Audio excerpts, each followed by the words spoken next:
नमस्ते। भारत के हिस्से वाले कश्मीर को हासिल करने के ख्वाब देखते देखते पाकिस्तान अपने तैमन तक गिरवी रख चुका है। कश्मीर पर उसका प्रोपगेंडा अंतर्राष्ट्रीय मंचों का भी लिहाज नहीं करता है। वहीं उसके द्वारा कब्जाए कश्मीर की स्थिति इतनी बदतर हो चुकी है कि लोग बिजली और पानी और रोटी के लिए ही नहीं तरस रहे हैं, बल्कि यहां पर बेरोजगारी दर 28% से ऊपर पहुंच चुकी है। खास बात यह है कि दुनिया से पूरी तरह कटे इस हिस्से की कोई खबर बाहर नहीं आने दी जा रही है। यहां पर मीडिया की सेंसरशिप और इंटरनेट पर पाबंदी सख्त है। इलाके में जानबूझकर 2G की स्पीड दी जा रही है। आज़ाद कश्मीर की सूरत हाल ये है कि यहाँ कोई कंसेशन का काम नहीं है। गवर्नमेंट फ्रॉड करती है, 25,000 रुपया मजदूर को दे दिया। किस बात का दे दिया, किधर से दे दिया? कोई उसका रूट मैप तो बताए ना। अभी आप ये चौक में चले जाएं, ये सामने चौक है, आपको कम से कम 150-200 मजदूर बैठा मिलेगा जिसको कोई मजदूरी नहीं मिल रही। अगर उन्हें हम ये कहें जी आप 100 रुपये पे काम करें, वो करेंगे। उनकी मजबूरी है, उनके बच्चे भूखे मारे। अब ये देखें छोटे छोटे बच्चे यहाँ मजदूर हैं, ये छोटे छोटे बच्चे मजदूरी करने के लिए आए हैं। अब इनके लिए क्या काम है? हुकूमत के पास कोई प्लान नहीं है। ये 25-25 वज़ीर बना रहे हैं, एक एक वज़ीर का खर्चा 50-50 हज़ार रुपया है। कोई रूट में बनाया है इन्होंने?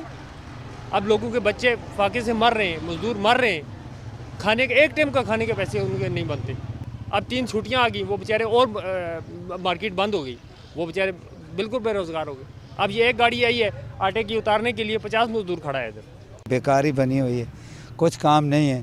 आज 1.5 महीने से बेकार हम लोग खड़े हैं, माल ही नहीं है। इधर गाड़ी चलाते हैं, इधर शहर में माल ही नहीं। माल होगा तो गाड़ी चलाएंगे ना, गाड़ियां खड़ी हैं बस, और क्या है। सब जितने भी ट्रांसपोर्ट वाले, जितने भी गरीब ड्राइवर है, कौन पूछता है? ट्रांसपोर्ट के बारे में कोई नहीं सोचता है। बच्चे हैं छोटे छोटे, इंतज़ार करते हैं आज माल मिल जाएगा, कल माल मिल जाएगा। माल ही कोई नहीं मिलता। बस गाड़ी के पास आते हैं, गाड़ी साफ़ करते हैं, फिर वापस घर चले जाते हैं।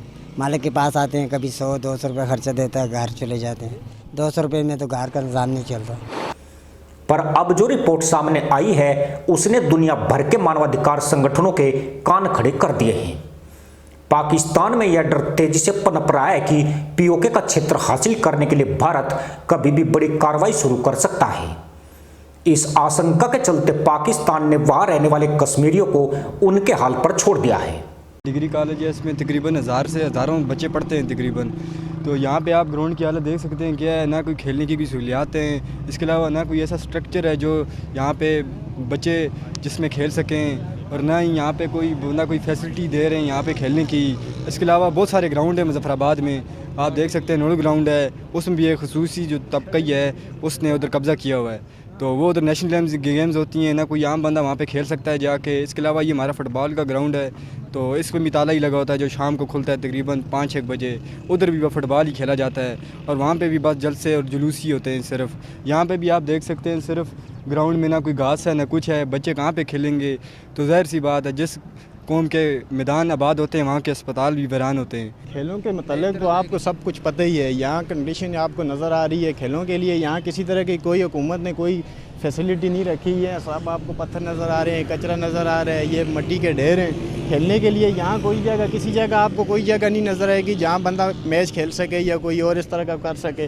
रास्ते में पत्थर हैं, ये रेत बजरी पड़ी है, ये पत्थर और वगैरह। खेलने के लिए कोई जगह ऐसी है ही नहीं है। मसले ही मसले हैं, यहाँ कोई खेल ही नहीं सकता। कैसे खेलेगा? यहाँ इधर खेलने की कोई जगह है? हुकूमत ने इस तरह का कोई इकदाम नहीं किया। अगर हुकूमत ने इस तरह का कोई इकदाम किया होता तो ये कंडीशन आपके सामने ही थी। खेलते हुए लड़के भागते हैं, नीचे बड़े बड़े पत्थर पड़े हैं, पत्थरों के साथ लगते हैं, गिरते हैं, उन्हें चोट आती है।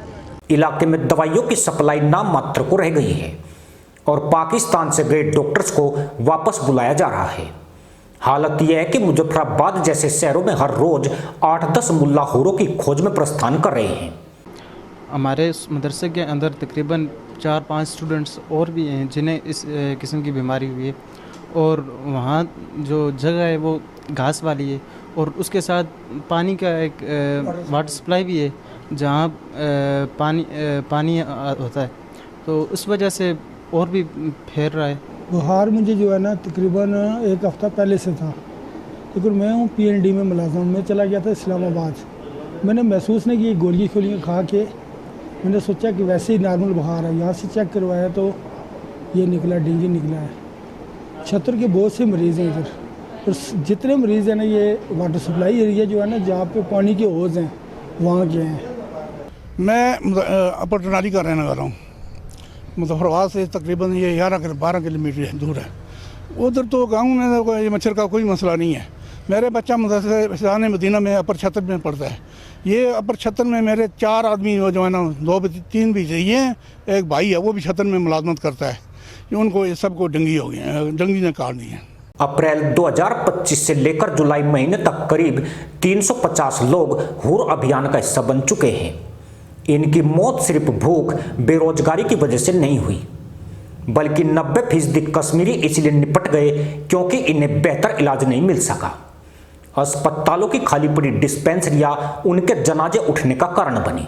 जो लोग रहते हैं वो तमाम बड़े बड़े, और इस आप ये रोड की हालत देख सकते हैं। या हम सुबह जब आते हैं पानी इतना गंदा गटरों का आता है, कपड़े बेनमाज होते हैं, हर गली में गटर खुले हुए हैं। अब हम क्या करें, हम हुकूमत से अपील कैसे करें? हर वक्त जारी है गंदगी का पानी, बड़ी तकलीफ है। रोड भी इसी की वजह तो ख़राब होती है, पानी है सारे। मुझे तो यहाँ पे गवर्नमेंट नाम की कोई चीज़ नज़र नहीं आई, और पिछले 2 महीनों से ये सिचुएशन है। यहाँ पे कुछ लोग आए हैं, ये जगह उखेड़ के चले गए हैं। जब आवाज़ उठाते हैं, स्ट्राइक होता है, कहते हैं कि कल आ जाएंगे, आज आ जाएंगे बंदे। 2-3 दिन के लिए बंदे आते हैं, कुछ थोड़ा बहुत काम करते हैं और फिर गायब हो जाते हैं। फिर 1 हफ्ते बाद फिर एक नई पार्टी आ जाती है। भारत के कश्मीर की तुलना में पाकिस्तान का कब्जाया इलाका जहन्नुम से भी बदतर बन गया है। यहाँ केवल मुल्लाइन ही आदाब नहीं बोल रहे हैं, बल्कि नवजात बच्चे भी लचर स्वास्थ्य सुविधाओं की वजह से मारे जा रहे हैं। दरअसल इस खूबसूरत इलाके को बदसूरत और बदहाल बनाने के पीछे पाकिस्तान सरकार की गहरी साजिश है। यहाँ बड़ी तादाद में पंजाबी मुसलमानों को लाकर बसाया गया है, जिससे डेमोग्राफी चेंज हो चुकी है। पाकिस्तान से पीओके में घुसे लोगों ने यहाँ के संसाधनों पर कब्जा जमा लिया है। कुछ लोग सूद का काम करते हैं तो कुछ लोगों ने गरीब लोगों की जमीनें खरीदकर उन पर कब्जे कर दिए हैं। खास बात यह है कि उन्हीं की जमीनें खरीदकर उन्हें बंधुआ मजदूर बनाकर काम कराया जा रहा है। गरीबा वास्ते तो कोई जगह है ही नहीं, तो अमीरा से फिर कोई ना कोई है साफ गल। असं छाती माड़े दर्द आज 3 फेरा कर रही हैं, कोई बंदा मोए था नहीं मिल रहा, ना कोई चेक करने वाला है। असा गरीबा से बहुत जुल्म बनया दा, ना असी कोई सहूलत आ, कोई गल आ, कार-बार साठ का कर्जी पैसा कहन का दौड़ते हैं। बारिश के मौसम में डेंगू जैसी जानलेवा बीमारी पूरे इलाके में कहर बरपा रही है। मरीजों से अस्पताल ठसाठस भरे पड़े हैं, लेकिन समुचित उपचार के अभाव में लोग मारे जा रहे हैं। ये तमाम तस्वीरें पाकिस्तान की कारस्तानी को बयां करती है। जिस मुल्क पर अपने कब्जे वाला कश्मीर नहीं संभाला जा रहा है, वह भारत से कश्मीर छीनने की बात करता है। एक हिस्सा तो नरक बना ही चुका है, क्या कुछ और भी कसर बाकी है? इसी के साथ अनुमति दोस्तों, जय हिंद, वंदे मातरम।